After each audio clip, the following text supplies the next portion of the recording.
So I'm going to talk about, as an engineer, making things stand up is my role. And I see some people laughing there. Empowering architects' vision with structural integrity is what team's SACPL role stand for. So how does it all start? It all starts with understanding the structure. This is CCR Raipur, a capital complex of Raipur, which we had done a couple of years ago. And if you see the lobby, which is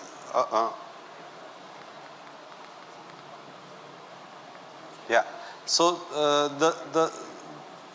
the structure on the structure at the right bottom is the lobby, and on the top is the roof of the lobby. So the whole challenge in this lobby was how to build it, because it's absolutely a hollow structure and it has the handicap ramp moving around it. So we had to incorporate and collaborate with the architect, understand his way of thinking, and the architect on this project was Chirag Jain.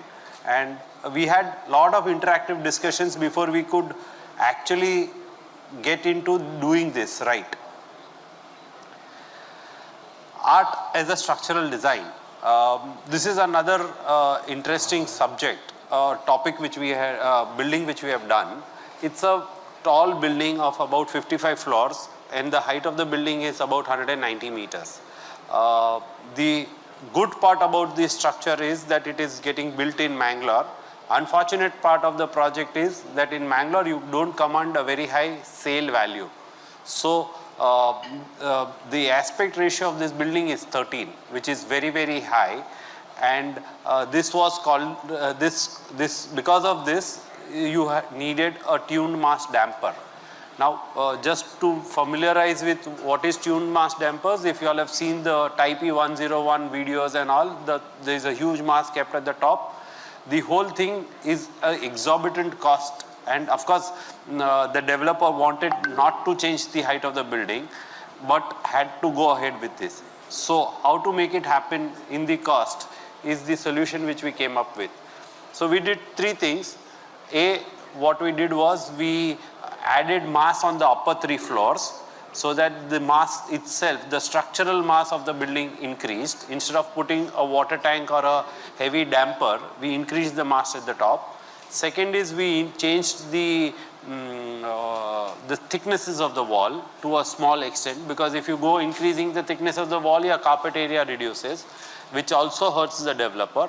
And third is we collaborated with the architect and we got them to change the use of it. So because we were at the borderline of the wind tunnel results showed that we were at the borderline of the acceleration. Acceleration is just to help you understand, it's the rate of change of the way the building moves. So movement of the building is not a problem, but if it moves really very fast, then people will feel uncomfortable into it. So to control that, we changed them to make it as a kind of a service apartment instead of a sale apartment. So people who will be coming and staying there would be renting it for a couple of days. So it does not hurt the people who buys them. So this is another interesting project which we are doing in Mumbai. Again, it's about 75-story tall. And if you see, these are two twin buildings connected to each other. So in Mumbai, we got into this project slightly late. The developer had already sourced his CFO, NOC and all. It takes a lot of time to get these permissions. So the developer went ahead and got some approvals for this size of a building without a structural engineer on board. And on the left hand side, you see the image of the building which the architect had perceived. And then he realized that the expansion joint which he had kept between the two buildings was very, very low. So for a 75-story building, the architect, of course not to blame him, but he had kept a number of 300 mm, which would just not work. So what we had to do was we changed the wall thicknesses to arrange for the the habitable house, habitable floor of the habitable rooms of the building, and then we spread the building apart. So because once you get the approval, you can't go building beyond the building line. So your building line is fixed, your carpet areas are fixed because you have made some commitments on the way to this location. So it was a real challenging situation for us, and we were happy to solve it. This is one of my very good favorite projects. This is a convention center at Khajuraho. Of course, all convention centers come with large spans, so did this. But the interesting part of the project was that each of these large span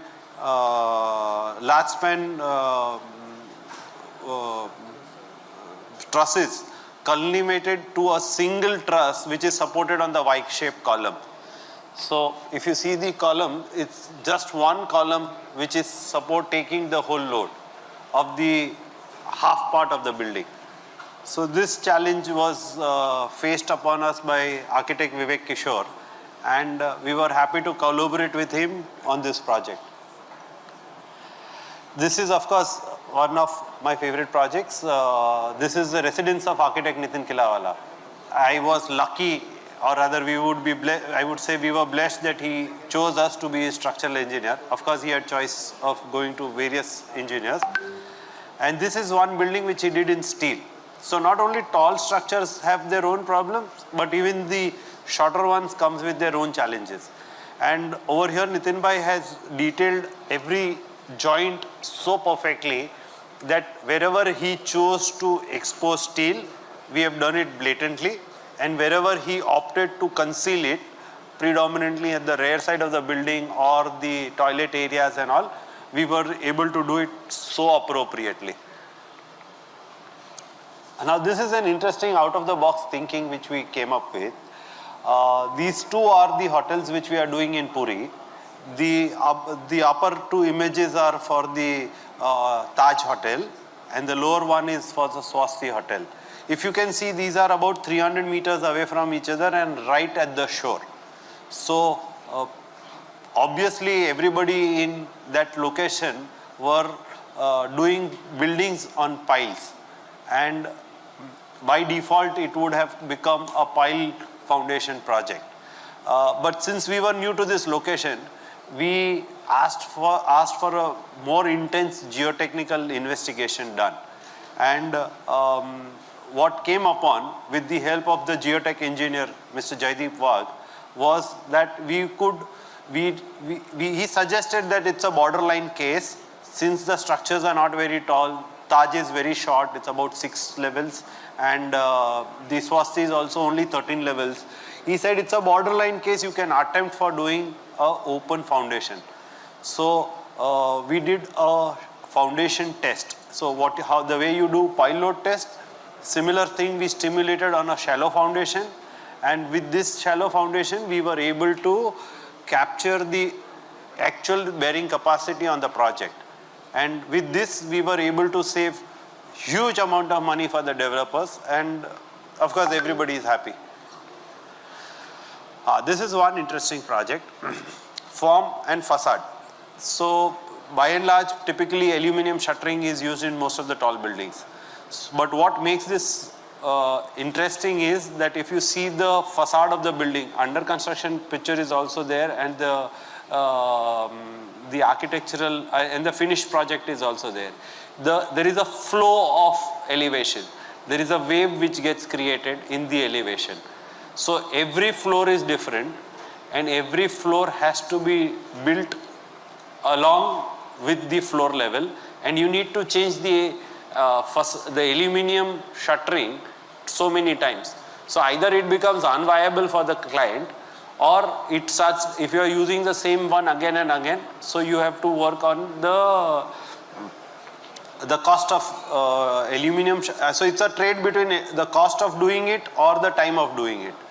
So the contractor hired some, so we worked with the contractor and the fabricator to come up with a parametric design of this shuttering in such a way that they were able to maintain the time as well as they were able to maintain the cost. They need not buy for every floor they did not have to buy.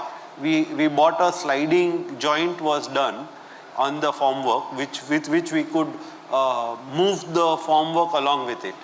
So this was a collaborative effort between architects, structural engineer, shuttering designer and the contractor. I'm going to run short of time. So this is form and design. Again in the same building, we were very clear about not having too many large building trusses into it.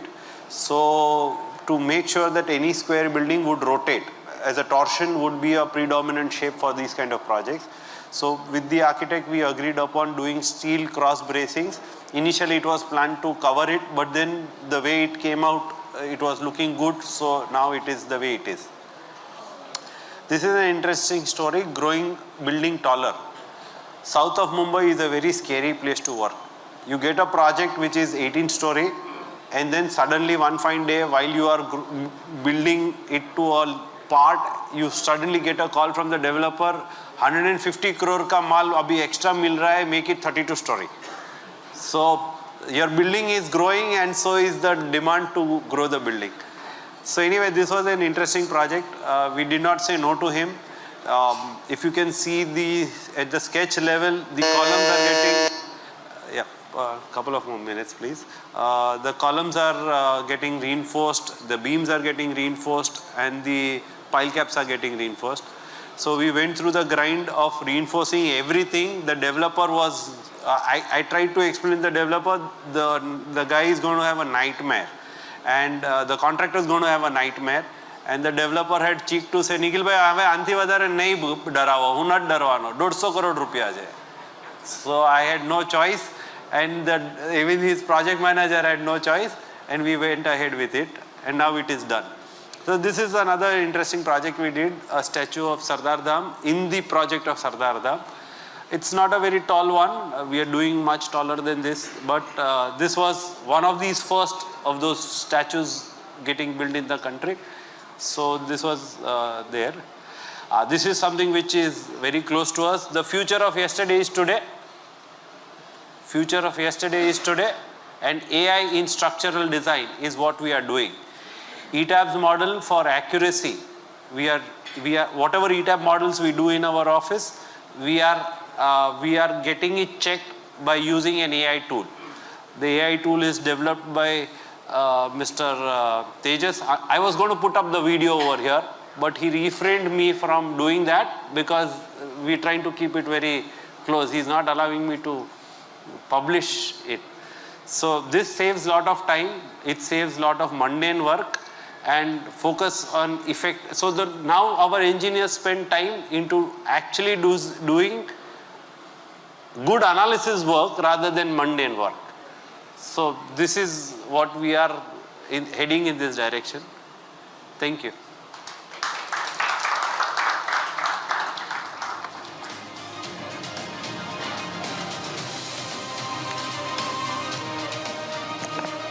Thank you so much, Mr. Nikhil, for keeping the energy alive despite being the last presentation of today. Thank you so much for doing that. May I please request Mr. Narayanan, the manager for KNest, and Iftiar Ilyas to kindly join us on stage to kind of felicitate Mr. Nikhil back here.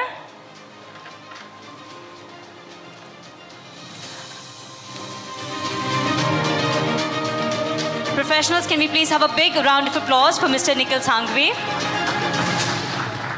Thank you.